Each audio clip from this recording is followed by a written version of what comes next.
rencana lun menunjuk merumpuk dengan Said Akil kena pencetus gaknya sampai anoha galondruk. Jadi hang kita pegah menikut hukmu ala syekh far'un an tasawuri, baru dia pegah bumpu hakikat apa hakikat Islam Nusantara di media sosial. Nah lun baca tapi lun hanya yakin itu tafsir masing-masing. Memfassaral Islam Nusantara birai fal yatabawa maq'adahu minan nar. Hanya mayang-mayang atagop nyo lagi atalung tastafi bedahun lain ya buh makna hanya kagebuh makna le abu no betul nyo salah kalau tham tu atalung apa menanti Islam Nusantara ata S Said Akil Sirat SAS SAS itu kakak menang UAS SAS ilong pura has behana itu tastafi dengan MPTT nyo nak mangat muthaban tapayah takun tastafi MPZT MPZT MPTT pak beda dua hari. MPZT-nya mentang tingkat rendah.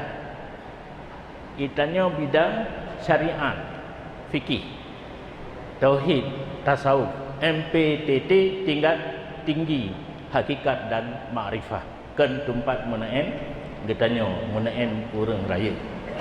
Same enak.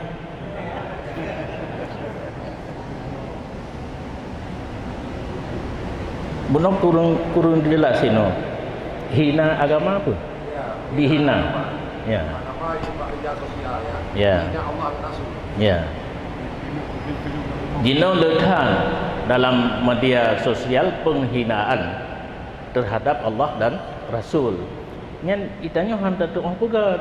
Nyen konsep lawan. Konsep lawan dino coba melalui media sosial.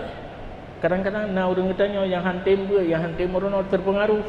Orangnya yang mintangon. Jalurnya adalah nyo tastafi yang kalau gelantik le pengurus Kabupaten Buno tak terapkan betruk udesa. Betruk udesa. Karena pakan walaupun pengajiannya kana barokon tetapi tidak dikoordinir oleh satu organisasi. Sakit tengkunya kahana buat aja meninggal kahana le buat nyo karena tastafi seluruh pengajian yang kana ikut dalam tastafi dan dikoordinir oleh tastafi berhalangan pengajar yang kana harus disusuk digelganto oleh pengurus tastafi dengan gurunya lain.